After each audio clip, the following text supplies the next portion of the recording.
ரொம்ப சிம்பிளான கருணக்கிழங்கு வறுவல் எப்படி செய்யுதுன்னு பாருங்கள். இது ரொம்ப ரொம்ப சிம்பிள் தான், இருந்தாலும் டேஸ்ட்டு ரொம்ப அட்டகாசமாக இருக்கும்.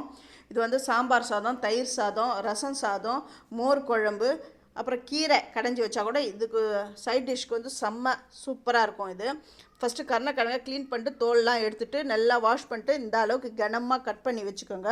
அப்புறம் இதில் குக்கரில் சேர்த்துட்டு இதுக்கு மஞ்சள் பொடி, இந்த காய்க்கு தேவையான அளவு உப்பு, அப்புறம் அந்த காய் மூழ்கிற அளவுக்கு தண்ணி, இதெல்லாம் அடுப்பில் வைங்க. இதெல்லாம் சேர்த்துட்டு அடுப்பு மேலே வைங்க. நல்லா அந்த வந்து விசில், ஒரே ஒரு விசில் தான் விடணும், ரொம்பலாம் விடக்கூடாது. அந்த ஒரு விசில் வந்த உடனே, ப்ரெஷர் போன உடனே அப்புறமா திறந்து பாருங்கள். நல்லா நெத்து நெத்தாக நல்லா இருக்கும். நீங்கள் 2 அப்படி விசில்லாம் விட்டிங்கன்னா அது குழஞ்சிடும், இப்படி எடுக்கும்பொழுது உடஞ்சிடும். ஒரு விசில் தான் கரெக்டாக இருக்கும் இதுக்கு.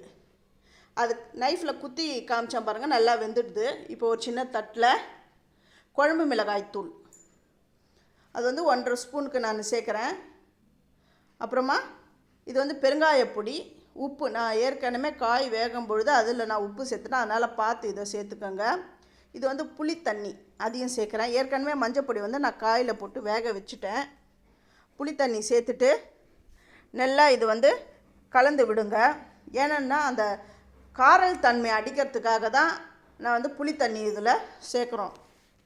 நீங்கள் புளி தண்ணி இல்லைனா கூட லெமன் கூட நம்ம புழிஞ்சிக்கலாம், நம்ம இஷ்டம்தான்.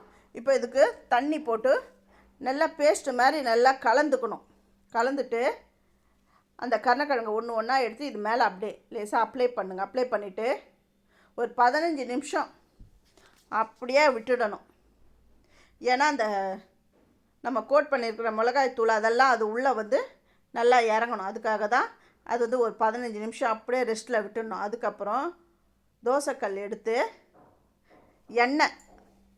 எண்ணெயை விட்டு இந்த ஒரு கிழங்காக எடுத்து இந்த மாதிரி வறுக்கணும்.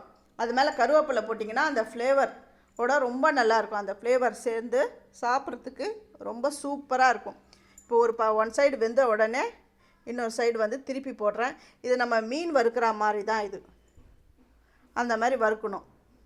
இந்த மாதிரி ஒரு தடவை நீங்கள் செஞ்சிட்டிங்கன்னா இந்த டேஸ்ட்டு நீங்கள் பார்த்துட்டிங்கன்னு வச்சுக்கோங்களேன், அடிக்கடி இதே மாதிரியே செய்வீங்க.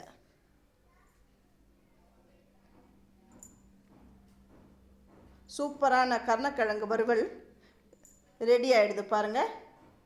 இப்போ இதெல்லாம் எடுத்து வச்சுட்டு நான் அடுத்த பேட்சும் நான் அடுப்பில் வச்சு ஃப்ரை பண்ணுறேன்.